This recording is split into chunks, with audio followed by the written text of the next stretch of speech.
Hi friends, good morning. কেমন আছো তোমরা সবাই? আমি খুব ভালো আছি। আশা করি যে যেখান থেকে আমার ভিডিওটা দেখছো সবাই সুস্থ আছো। এই দেখো আমার গাছে কত সুন্দর ফুল ফুটেছে। এগুলো হচ্ছে করবী ফুল। এত ঝোঁক ঝোঁক ধরেছে, গাছের ডালগুলো পর্যন্ত নুয়ে পড়েছে ফুলের ভারে। কি দারুণ লাগছে দেখতে। গাছটাতে প্রচুর ফুল ফুটেছে। রোদ উঠে গেছে বলে অত ভালো বোঝা যাচ্ছে না। যখন মেঘলা মেঘলা ছিল তখন তুললে ভালো হতো, বোঝা যেত ভালো। ফুলের ভারে গাছটা একদম নুয়ে যাচ্ছে ডালগুলো। দেখছো একদম থোক করবী, এটা খুব সুন্দর লাগছে দেখতে।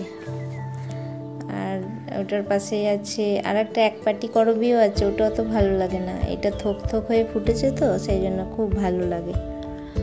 আর একটা টগর আছে, চাপ টগর আছে একটা, আর একটা এমনি পাতি টগরগুলো আছে। তো আমার হাজব্যান্ড রোজ সকালবেলায় উঠে আগে খানিক ফুল তুলে নেবে পুজো করার জন্য। তো পুজো করার জন্য এই যে এটা হচ্ছে পাতি টগর, এটা অনেক ফুল তুলে নিয়েছে। এটাও পুরো এক গাছ ফুল হয়ে থাকে, বেশ ভালো লাগে দেখতে। শীতকালে ফুল পাওয়া যায় না পুজোর মানে পুজো করার জন্য, আর গরমকালে সাদা ফুলে ভর্তি। এই দেখো এইটা হচ্ছে সেই থোক টগরটা, এটাও খুব ভালো লাগে। এটাও খুব ফুটছে, প্রচুর পরিমাণে ফুটছে এই ফুলগুলো, খুব সুন্দর লাগে। তো বন্ধুরা, আজকে আরও একটা বিষয় নিয়ে আলোচনা করব তোমাদের সাথে আমার কাজের পাশাপাশি। এই দেখো ফুলগুলো দেখো কি থোক, কি সুন্দর।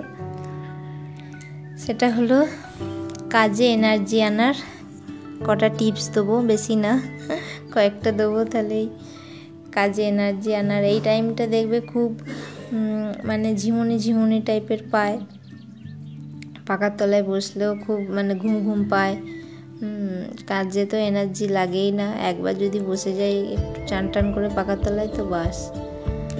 তো এই যে এখানে সকালবেলায় আমি যে মেয়েটাকে পড়াই সে পড়তে এসছে, আমার মেয়েটাও আছে যেহেতু ছুটি স্কুল, তো গুড ফ্রাইডে ছুটি, সেই জন্য ওরা পড়ছে। আর এদিকে আমি জলখাবারের তরকারিটাও বসিয়ে দিয়েছি, কুমড়োর তরকারি করব আজকে। তো জলখাবারের তরকারি হয়ে গেছে এই যে, আর উচ্ছে ভাজা করছি। আর তরকারির পরে চাটনিটা আগে করে নিয়েছি, দিয়ে উচ্ছে ভাজা করছি। আর মাছ এনেছে, মাছের ঝোল করব। তো এই আজকে রান্না। আজকে আবার 2 রকম মাছ নিয়ে এসছে। এই যে দেখো পুঁটি মাছ নিয়ে এসছে, রুই মাছ আর পুঁটি মাছ। তা পুঁটি মাছটা আজকে আর করবো না, একদিনে সব করতে গেলে অনেক সময় লেগে যাবে, তো পুঁটি মাছটা রেখে দেবো। আর এদিকে কিছু জামা কাপড় কেচে নিয়েছিলাম, রান্নাটা বসিয়ে জামা কাপড়গুলো মিলতে চলে এসেছি। তো যেটা নিয়ে বলবো কাজে এনার্জি আনার জন্য সব থেকে প্রথম পয়েন্ট হচ্ছে প্রচুর পরিমাণে জল খান। এই টাইমে মানে জল তো তেষ্টা পাচ্ছেই, আর যেহেতু শুকনো শুকনো ওয়েদার, একটু গা হাত পাগুলো মানে শুকিয়ে যাচ্ছে, চরচর করছে, গলাও শুকিয়ে যাচ্ছে, জল তেষ্টা খুবই পাচ্ছে। তো সেই জন্যে বলছি প্রচুর পরিমাণে জল খান। জল যত খাবেন তত শরীরে এনার্জিটাও পাবেন। সেই জন্য এই সময় মানুষের শরীরে মানে জলের ঘাটতিটাও হয়, তো সেই জন্য প্রচুর পরিমাণে জলও খান, আর জলের সাথে সাথে ফলও খান। হ্যাঁ, শরীরে জল কমে গেলে কিন্তু লেজিনেস অটোমেটিক চলে আসবে, কিন্তু সেই জন্য বলছি জল, ফল বা রসালো খাবার দাবার, যেগুলো একটু রান্না বান্না একটু রসালো খাবার দাবার সেই রকম রান্না করুন। তো সেটা এই পরিবেশে খুব দরকার, তাহলে আমাদের শরীরকে এনার্জি যোগাবে। জল আমাদের খুবই এনার্জি যোগায়। আর একটা হচ্ছে যে গোজ অ্যান্ড প্ল্যানিং, মানে গোজ মানে হচ্ছে একটা লক্ষ্য, সেই লক্ষ্যটাকে পূরণ করার জন্যই প্ল্যানিং, মানে দুটোকে আমি একসঙ্গে বলে দিলাম আর কি। তো এইটা হচ্ছে কারণ আমি সারাদিন কি কাজ করব তার একটা প্ল্যানিং করা। এই যে সকালবেলায় আমি কাককে খেতে দিই রুটি, কত কাক এসছে দেখুন। তো এই কাজটা করলে আমার খুব ভালো লাগে, কাকগুলোকে খেতে দিতে। কাক আছে, কুকুর আছে, সবাইকেই দিই।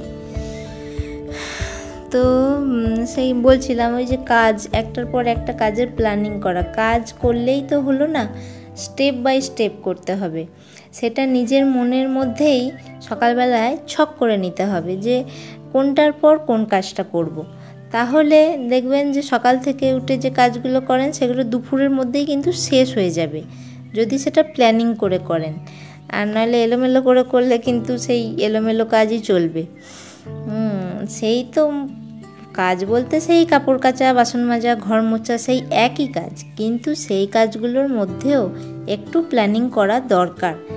যে প্ল্যানিং করে করলে কি হয়, সময়টা নষ্ট হবে না আর কাজগুলো চটজলদি হয়ে যাবে, নিজের জন্য সময় দিতে পারবেন। একটু নিজের জন্য তো সময়টা বার করতে হবে কাজের ফাঁকে, সব সময় কাজ করলেও তো হবে না, তাহলে দেখবেন কাজে এনার্জিও আসবে। আর এই যে বললামই একটু আগেই যে ফল খান, জলের সাথে ফলও খান। তো মেয়েটার শরীরটা খারাপ, ওই জন্য একটু বাবা বেশি করে ফল নিয়ে এসছে, ওকেও দেবো, আমরাও খাবো, অতটাও খাবে না, তার সাথে সাথে আমরাও খাবো।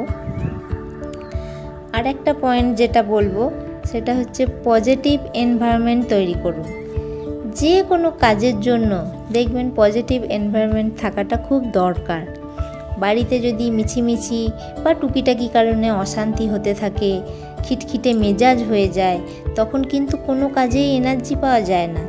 তখন মনে হবে দূর শুয়ে বসে দিন কাটাই, মোবাইল দেখি, টিভি দেখি, এইসব করি। এই যে বিকালবেলা, ওটা তো দুপুরে হয়ে গেল আর তারপরে তুলিনি, এবার বিকালবেলায় একটা পার্কে এসেছি, আমাদের বাড়ির পাশেই এই পার্কটা। তো আমার মেয়ে দেখছেন বন্ধু পেয়ে গেছে, তার সঙ্গে ছোটাছুটি করছে। একটু বিকালে ঘুরলে বেড়ালেও ভালো লাগে, এরকম একটু ঘুরতে বেড়াতে যাবেন, তাহলে দেখবেন মনটা ভালো লাগবে, কাজেও এনার্জি পাবেন একটু ঘোরা বেড়ানো করলে। তাই বলছি যে বাড়িতে যাতে অহেতুক অশান্তি না হয় সেই জিনিসটা খেয়াল রাখবেন। আর সব থেকে বড় কথা, নিজের মন মানসিকতাকে ভালো রাখুন, তাহলে দেখবেন নিজের পরিবেশও ভালো থাকবে আর সব কাজেই এনার্জি পাওয়া যাবে। এই যে দেখো কীরকম ছুটছে, কত বারণ করছে অত জোরে জোরে ছুটিস না, পড়ে যাবি, কে কার কথা শুনে। ফাঁকা জায়গা পেয়েছে, আসলে তো খেলার মাঠ টাট পায় না সেরকম, এখানে মাঠও নেই, রাস্তার মধ্যেই খেলা করে। আর মাঝে মাঝে এই পার্কে আসলে তো এই পার্কে খেলা করে। পার্কেও কত করবী ফুল হয়েছে দেখুন, আমাদের ঘরেরটা সাদা, এখানে গোলাপি, এটাও খুব সুন্দর লাগছে দেখতে। তো আমার ভিডিওগুলো কেমন লাগছে আমাকে একটু কমেন্ট করে জানাবেন। আমার পাশে থাকার জন্য ধন্যবাদ।